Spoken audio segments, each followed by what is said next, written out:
Ya. Assalamualaikum warahmatullahi wabarakatuh. Perkenalkan, saya Asriel Tiro Komaini dari kelas Z Pendidikan Agama Islam, Prodi Manajemen Universitas Islam Indonesia. Pada kesempatan ini, insya Allah saya akan membahas atau menjelaskan beberapa problematika terkait agama Islam. Yang pertama terkait akidah Islam. Akidah Islam sering terjadi penyelewengan di lingkungan masyarakat.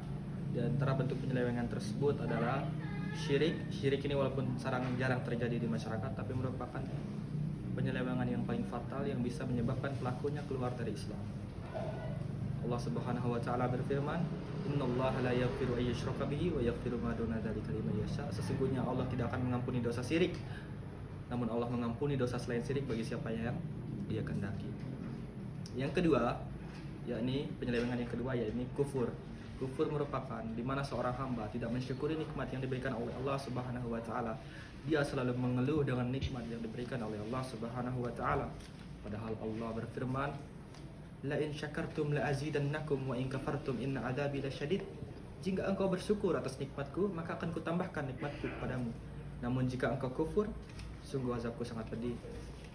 Adapun yang ketiga, yakni munafik, dijelaskan oleh Rasulullah SAW ayatul munafik salas.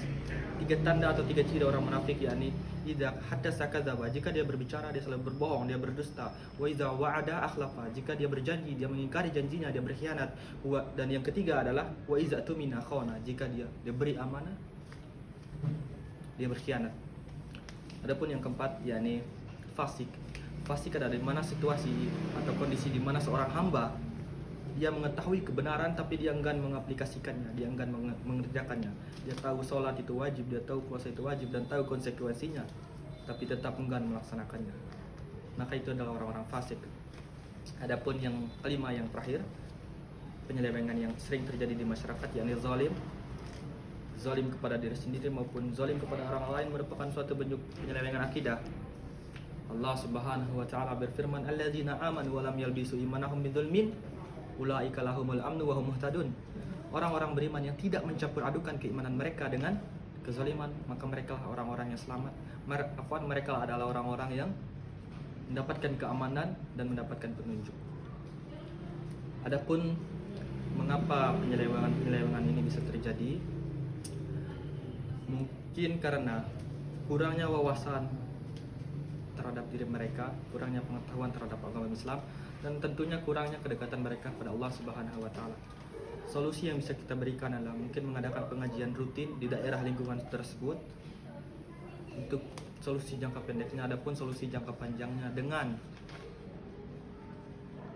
tetap memperhatikan kajian rutin tadi dan juga menjaga pergaulan, menjaga teman bergaul. Wallahu ta'ala alam. Adapun problem yang kedua terkait rukun iman dan rukun Islam. Rukun iman sendiri terdapat di hadis Jibril, di mana ketika Jibril mendatangi Rasulullah dan bertanya, "Ya Rasulullah, akhbirni anil iman."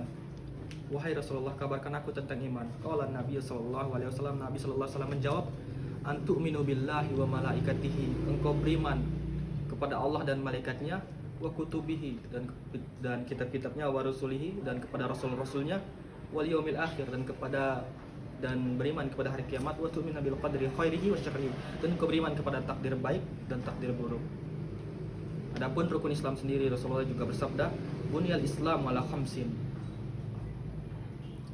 Agama Islam ini dibangun di atas 5 perkara. Yang pertama, syahadatu la ilaha illallah wa anna Muhammad Rasulullah, bersaksi bahwasanya tidak Tuhan selain Allah dan Muhammad adalah utusan Allah. Yang kedua, wa iqamis shalah, engkau mendirikan salat, wa itaiz zakah, menunaikan zakat, wa hajjal bait, wa shaumi Ramadan, berpuasa di bulan Ramadan, wa hajjal bait, menunaikan ibadah haji tentunya bagi siapa yang mampu. Kemudian bagaimana mengimplementasikan rukun-rukun tersebut tadi? Kita bisa mengimplementasikannya dengan berbuat kebaikan, mengerjakan apa yang diperintahkan dan meninggalkan apa yang dilarang, berbakti kepada orang tua. Adapun faktor pendukung dan faktor penghambatnya adalah faktor pendukungnya sendiri. Dengan kita merenungi ayat-ayat Allah, menambah wawasan dari Al-Quran dan As-Sunnah, dan juga melaksanakan amal-amal soleh tentunya dengan ikhlas. Adapun faktor penghambat ini bisa berupa faktor eksternal dan faktor internal. Adapun faktor internalnya yakni faktor internal berupa berupa kebodohan yang ada pada diri seseorang, dan juga nafsu atau syahwat yang mengajak kepada keburukan. Adapun faktor eksternalnya berupa pergaulan yang jelek, fitnah duniawi, yaitu dia. Wallahu taala alam. Adapun yang terakhir terkait sholat, mengapa orang banyak meninggalkan sholat, dan mengapa ada juga orang yang rutin mengerjakan sholat namun dia tetap menjalankan maksiatnya, tetap melaksanakan maksiat kemungkaran.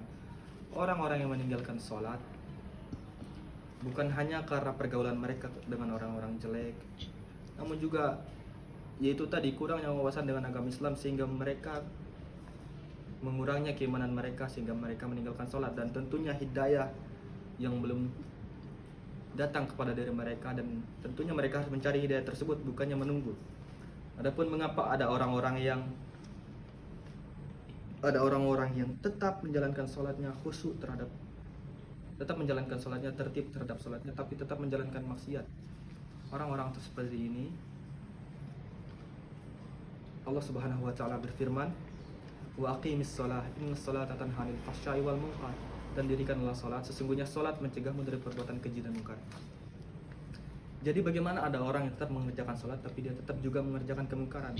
Maka di sini kita perlu introspeksi, perlu kita cross check salat kita apakah sudah khusyuk, sudah benar, ataukah kita masih lalai. Karena tidak mungkin jika seorang hamba tetap rutin dan tetap menjaga salatnya, benar-benar khusyuk kepada salatnya, tidak mungkin dia meninggalkan kemungkaran. Karena disitulah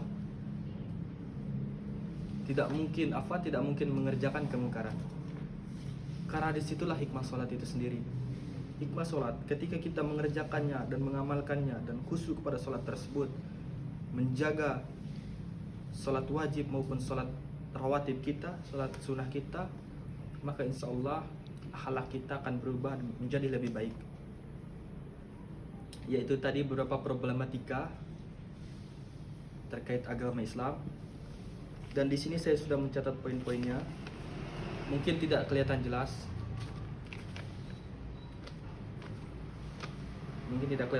Karena cuma bermodal HP apaan. Sekian yang dapat saya sampaikan. Jazakumullahu khairan. Syukran ala husni istimaikum wa ihtimamikum. Wassalamualaikum warahmatullahi wabarakatuh.